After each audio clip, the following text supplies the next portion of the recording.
Մոսկվայում իշխող Եդինա Ռոսիայի կուսակցության նախաձեռնությամբ ապրիլի 27-ից 29-ը կազմակերպվել էր հաղթանակի 80-ամյակի նվիրված միջոցառում, որի կենտրոնական մասը դա մի քանի տասնյակ պետությունների ներկայացուցիչների մասնակցությամբ սիմպոզիումն էր։ Մասնակցում էին տարբեր երկրների կուսակցություններ, որոնք համագործակցում էին Ռուսաստանի իշխող Եդինա Ռոսիա կուսակցության հետ։ Հայաստանից մասնակցում էր Հանրապետական եւ Բարգավաճ Հայաստան կուսակցության պատվիրակությունները։ Ըստ էության որևէ արտառոց բան չկար այդ ելույթներում, բոլորը անդրադառնում էին օրվա թեմային, հաղթանակին յուրաքանչյուրը իր պետության, իր ժողովրդի մասնակցության առումով, մինչև այն պահը, երբ որ Ադրբեջանի պատվիրակը փորձեց թեմայի համատեքստով նաև որոշակի մեղմ ասած ոչ համահունչ ձևակերպումներ հնչեցնել, մասնավորապես փորձեց սահուն թեման տանել նաև 44-օրյա պատերազմին, նշելով, որ Ադրբեջանը իր տարածքային ամբողջականությունն է վերականգնել եւ այլն, փորձելով դա կապել ֆաշիզմի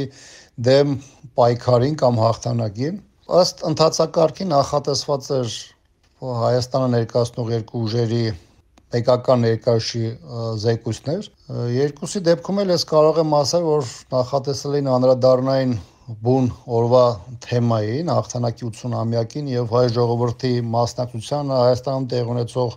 միջոցառումներն այս թեմայով, բայց բնականաբար բոլոր խաղաքարտերը, այսպես ասած, խառնվեցին։ Նախ մեր գործընկեր Էդուարդ Շարմազանովը, ՀՀԿ գործադիր մարմնի անդամ, բավականին ծավալուն ելույթով անդրադարձավ ոչ միայն օրվա խորհրդին, այլ նաև ստիպված արձագանքեց ադրբեջանական պատվիրակի մի քանի խնդրահարույց ձևակերպումներին։ Ավելին հաշվի առնելով, որ լսարանը լավ ծանոթ չէր թեմային եւ շատերի համար կարող էր հասկանալի չլիներ, Էդուարդ Շարմազանովը անկյունակարային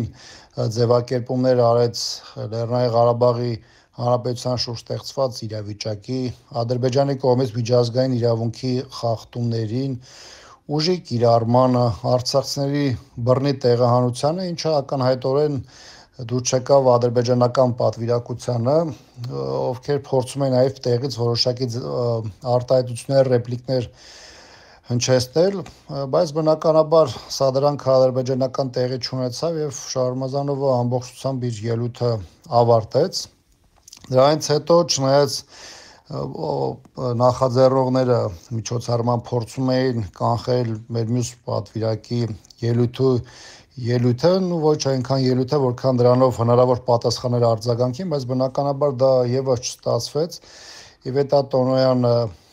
եւս իր ելույթում բացի հաղթանակի 80-ամյակի միջոցառումներից նաև արձագանքեց ադրբեջանցի պատվիրակի հնչեցրած իրականությունը ակնհայտորեն խեղաթյուրող ձևակերպումներին եւ ներկայացրեց այն հիմնական իրողությունները, որոնք տեղի ունեցել Արցախի հետ եւ ինչի հետևանքով նաեւ մեր հայրենակիցները բռնի տեղահանվել են, Արցախի դեմ պատերազմ է իրականացվել եւ այլն, այսինքն մի գործընթաց, որ Ադրբեջանի համար ջանքերով տապալվել էր, ի վերջո դա վերածվել Արցախից, հետագայում նաև Հայաստանի դեմ ագրեսիայի։ Հանդիպումից հետո մենք կարճ հանդիպում ունեցանք նաև միջոցառման կազմակերպիչների հետ, ներկայացնելով թե իրողությունները, թե ադրբեջանական սադրանքները, որոնք ինք դարձավ նաև որոշակի իրավիճակային փոփոխություններին, բայց կարծում եմ, որ այն հիմնական լսարանը, որ այդտեղ էր, այն մասնակիցները, որոնք ներկա էին միջոցառմանը, ըստ էության հստակ հասկացան, թե ով էր սադրանքի հեղինակը, որը հստակ Ադրբեջանն էր, եւ նաեւ առիթ էր խոսելու Արցախի հիմնախնդրի եւ դրա համատեքստում ադրբեջանական ագրեսիվ գործողությունների մասին, որը մեր հայրենակիցների համար հանգեցրեց բռնի տեղահանության, որը ուղեկցվում էր էթնիկ զտումներով, ցեղասպան քաղաքականությամբ, ի վերջո հանգեցրեց մեր արցախցիների բռնի տեղահանության։